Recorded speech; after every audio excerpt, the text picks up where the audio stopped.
Salam à tous. Il faut définir le syndrome néphrotique. Il a une définition purement biologique. C'est une albuminurie supérieure à 3 grammes par 24 heures, une hypoalbuminémie inférieure à 30 grammes par litre, et chez l'enfant, une albuminurie supérieure à 50 mg kg et une hypoalbuminémie inférieure à 30 grammes par litre. Le syndrome néphrotique peut être impur, associé à de l'HTA, une hématurie macro et ou microscopique, une insuffisance rénale ou un C3 bas. Il peut être par contre pur, ou c'est-à-dire isolé, il n'y a pas, c'est-à-dire d'association avec d'autres signes fonctionnels rénales. Donc cette membrane de filtration glomérulaire, comme vous le voyez très bien ici, elle est formée de 3 couches. À partir du capillaire glomérulaire jusqu'à la chambre urinaire, de cellules endothéliales, d'une membrane basale glomérulaire qui est formée de 3 couches, la lamina rara externe, la lamina densa et la lamina rara interne.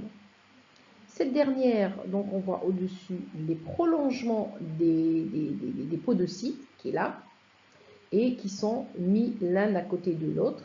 Cette podocyte provient du feuillet viscéral de la cellule de la capsule de Bowman. Et elle met au-dessus, sur la membrane basale, ces pédicelles ou ces prolongements cytoplasmiques. Entre les pédicelles, il existe une membrane de fente. Cette membrane n'est pas sur le plan structural vide, c'est des protéines de structure. Et la membrane basale glomérulaire est formée de laminine, de podoxine, de collagène de type 4, de type 5, qui conférerait à cette membrane une charge négative.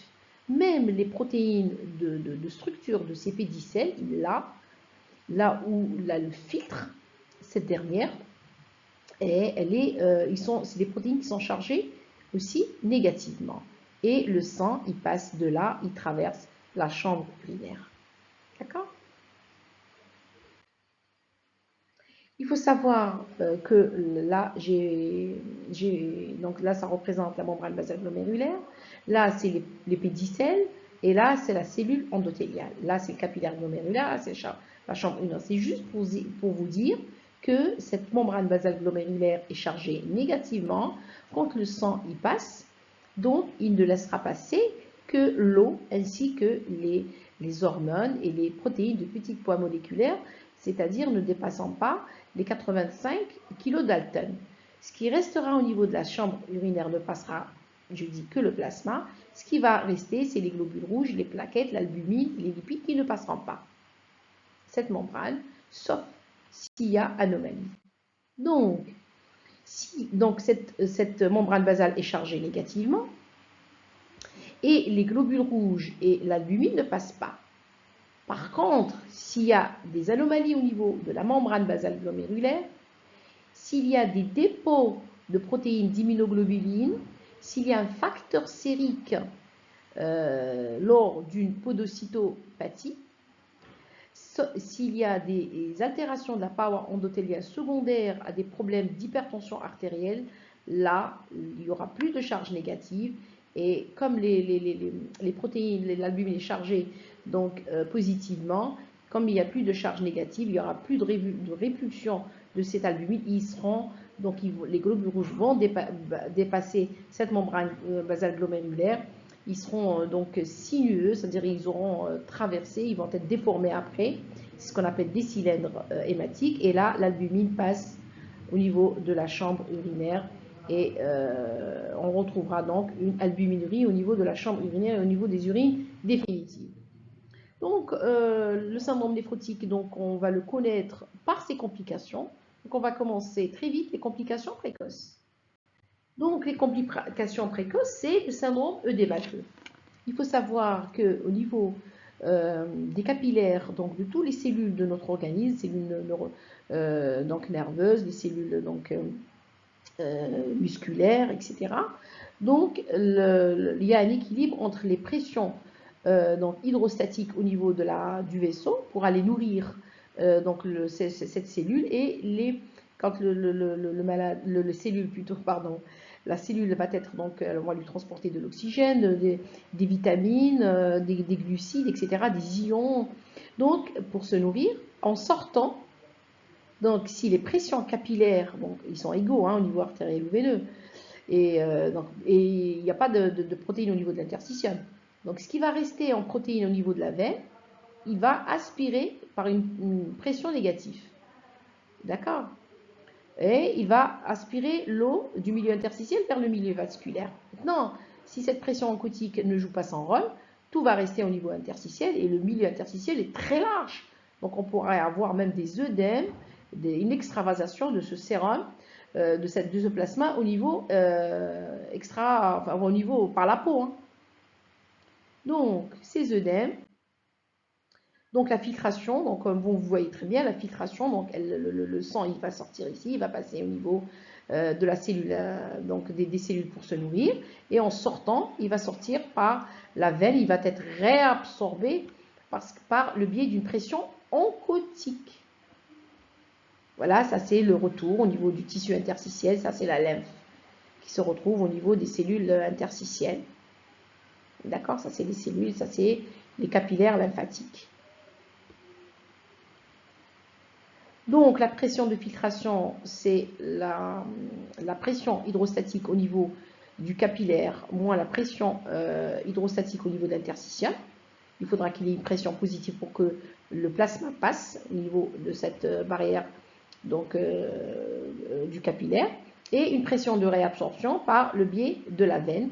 Et généralement, la pression hydrostatique est très basse, mais la pression oncotique, c'est elle qui va donner une pression négative aspirative. Hein. Voilà, donc normalement il y a une filtration avec une pression de filtration de 14 mm de mercure de l'artère vers le milieu interstitiel. Et au retour, donc on a avec une pression de filtration de négative le sang qui va passer au niveau de la veine, puis au niveau de la veine cave inférieure. Maintenant, quand il y a une hypoalbuminémie, donc on a une pression oncotique nette qui est basse, avec une pression nette de filtration qui est basse.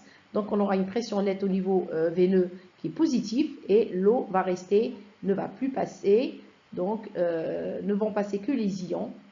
Donc les ions, donc ils vont passer par diffusion. Par contre, l'eau, il va rester enchâssée à l'intérieur de l'interstitium.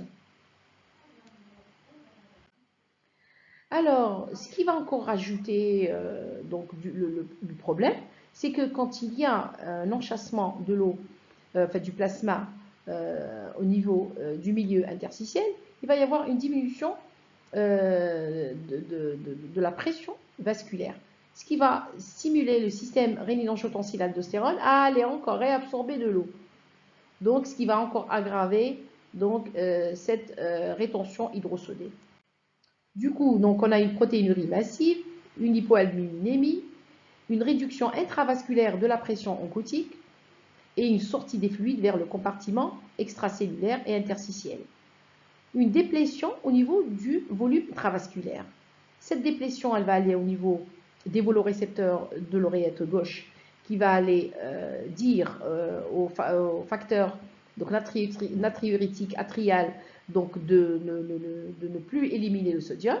Le système nerveux central va aller au niveau de la médule surrénale pour stimuler par le biais de l'adrénaline et donner une vasoconstriction. Hein. Et le système rénine-angiotensin-aldostérone, il va aller au niveau du tube collecteur pour réabsorber le sodium par le transporteur qui s'appelle l'ENaC. Et tout ça va réabsorber cette eau et ce sodium et ils vont aggraver cette rétention d'eau et ces œdèmes. Donc, ce sont des œdèmes donc interstitiels, ce sont des œdèmes mous, blancs et prenant le godet. Le matin, c'est en décubitus, hein, ça va se voir au niveau des paupières, mais le soir, ça va se voir au niveau des membres inférieurs. Mais quand le problème n'est pas réglé, ça peut aller vers la nasarque, c'est l'épanchement donc péricardique, une acide de grande abondance, et l'épanchement pleural, etc., bilatéral, etc. Ça, c'est un profil électrophorétique donc normal, pour dire que c'est l'albumine qui est sécrétée en grande quantité. Les autres protéines ne sont pas sécrétées de l'inflammation, ne sont pas sécrétées, sauf s'il y a une inflammation interne ou d'origine exogène. Les gamma-globulinémies sont synthétisées ainsi que le complément. Donc, quand il y a un syndrome néphrotique, le taux d'albumine baisse. Par contre, le foie, qu'est-ce qu'il va faire? Il va essayer de, parce que c'est une histoire chronique, hein, le syndrome néphrotique, c'est pas aigu. Donc, le corps humain va essayer de synthétiser de l'albumine, qui est le transporteur des hormones, etc. Il va essayer de synthétiser cette albumine. Le foie, il va faire tout pour synthétiser cette albumine. Et il va essayer de générer avec cette albumine les autres facteurs de l'inflammation. Donc, on aura une hyperalpha 1, une hyperalpha 2, etc. D'accord? Donc, le foie a un rôle très, très important pour compenser, donc pour fabriquer de l'albumine. Après, quand l'albumine, le foie a épuisé toutes ses réserves, ça va être le muscle aussi. On aura comme complication donc tardive, on va voir tout à l'heure. Donc, la deuxième complication, après les œdèmes, c'est l'augmentation de la production de fibrinogènes, du facteur 5 et du facteur 8, et associée à une fuite des protéines de régulateurs, telles que l'antithrombine 3, la protéine CS, qui vont engendrer, donc devant toute albuminémie inférieure à 20 grammes par litre, devant toute fibrinogenèmie supérieure à 6, un taux d'antithrombine 3 inférieur à 70%, il faut donner un traitement anticoagulant au risque d'avoir des thromboses veineuses profondes au niveau des membres inférieurs, voire même une embolie pulmonaire. Les deux néphropathies les plus pourvoyeuses de thrombose sont l'amylose et la glomérulonéphrite extramembraneuse, qu'elle soit primitive ou secondaire. Donc, la troisième complication aiguë, c'est l'insuffisance rénale. Elle peut être fonctionnelle dans 30% des cas, donc secondaire donc, à une ischémie au niveau de l'artériole afférente. Donc, elle peut être évoluée vers une insuffisance rénale organique, dans 60% elle est d'origine ischémique, et l'ischémie, c'est-à-dire des vasa recta, d'accord? Et puis, elle peut être aussi obstructive, thrombose de la veine rénale dans 10% des cas. La quatrième complication, c'est la néphrotoxicité médicamenteuse. Il faut savoir que chez le patient non néphrotique, l'albumine, elle transporte le substrat ou le substrat actif des médicaments. Par contre, quand le patient est néphrotique, le substrat, il va rester au niveau de la circulation sanguine et donc il faut diminuer la quantité d'antibiotiques qu'on doit donner, la posologie d'antibiotiques qu'on doit donner ou bien d'un autre médicament dont le transport se fait par l'albumine. Donc, il faut diminuer le dosage, la dose, je veux dire, ou la posologie. La cinquième complication, c'est la complication infectieuse. Comme on a des taux de gamma-globulines qui sont bas par le foie, et ainsi que l'élimination des immunoglobulines G et A, ainsi que du complément, donc on a un risque d'infection, voire même des péritonites, hein, et même des abcès et des pleuraux. Pour les complications tardives, donc la première complication, c'est la néphrotoxicité de cette protéinurie. Donc cette protéinurie n'est pas anodine, elle est néphrotoxique, elle va être réabsorbée au maximum au niveau tubulaire, et là, au niveau tubulaire, elle va créer de l'inflammation, et donc pour toute néphropathie, donc le syndrome néphrotique, il faut faire tout pour diminuer cette protéinurie qui est par la suite donc néphrotoxique. Donc il faut aller vite diminuer cette protéinurie en donnant des ARA2 et des IEC et en donnant un traitement, surtout un traitement efficace pour diminuer et traiter ces néphropathies, néphropathies donc glomérulaires d'origine primitive ou secondaire. La deuxième complication, c'est les complications donc, lipidiques avec une élévation des lipoprotéines A2, LDL et VLDL associées à une élimination des protéines régulatrices donnant, donc ils vont engendrer une hypercholestérolémie et une hypertriglycéridémie. Troisième complication, quand le syndrome néphrotique, quand le foie plutôt, il aura tout donné, épuisé toutes ses réserves, le corps il va aller puiser dans le muscle. Et même si le poids augmente, c'est plutôt l'infiltration interstitielle qui fait augmenter le poids, mais le patient après, quand on le traite, on donne des diurétiques, etc., le patient il va développer une atrophie musculaire. Il faut savoir que l'albumine est là pour transporter toutes les hormones, le calcium et le fer. On aura besoin donc, pour la fabrication d'hémoglobine. Quand il n'y a plus d'albumine, il n'y a pas de transporteur. Donc on va retrouver, donc on va se retrouver avec une anémie, une hypocalcémie, une hypocortisolémie, un déficit en vitamine D, une hypothyroïdie. Donc on peut avoir même des T3 et des T4 basses avec une TSH en rétrocontrôle donc élevée. Pour les étiologies donc, du syndrome néphrotique, donc 60% sont d'origine primitive et 40% d'origine secondaire. Donc primitive, donc c'est la glomérulonéphrite extramembraneuse, les lésions glomérulaires minimes et la hyalinose segmentaire et focale. Les 40% donc secondaires, ça peut être donc le diabète, l'amylose, les formes secondaires de la GEM, la IgM et la GCF, le lupus et la cryoglobulinémie. Les indications, donc, devant tout syndrome néphrotique, chez l'adulte, il faut le biopsier sans réfléchir. Par contre, chez l'enfant, on sait que environ presque 90% des cas des syndromes néphrotiques du jeune enfant, c'est une podocytopathie, à savoir LGM ou HSF, très rarement HSF. La LGM, c'est des glomérules optiquement normaux et à l'immunofluorescence, on ne trouve rien du tout. Donc, ce n'est pas la peine de faire la biopsie. Et de toutes les façons, ils sont très corticosensibles. La corticothérapie donne de très très bons résultats chez l'enfant. Par contre, chez l'adulte, non. Donc, il faut faire une biopsie devant tout syndrome néphrotique, sauf chez les diabétiques avec une rétinopathie diabétique sans hématurie et lorsqu'on suspecte une amylose. Donc, il faut choisir un autre site de prélèvement pour dire aussi que la biopsie rénale est un geste anodin. Donc, le but est double, donc diagnostic et thérapeutique, d'accord, et aussi pronostic, hein, pour voir s'il n'y a pas de la fibrose, ou est-ce que le rein est toujours viable ou pas, ou on aura le pronostic de survie de ce rein, d'après les résultats biopsiques. Le traitement, arrêter le sel, c'est un traitement symptomatique, hein, arrêter le sel. On perd des protéines, donc il faut donner des protéines à raison d'1 gramme par kilo de poids et par jour, plus la protéinurie.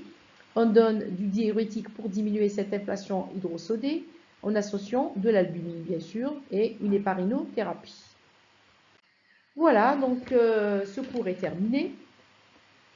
Merci de laisser vos commentaires et vos questions dans la chaîne YouTube que j'ai nommée Néphrovision avec with Professeur Khalaf. Et je serai très heureuse de répondre à vos questions et à vos interrogations. Merci et à la prochaine conférence. Au revoir.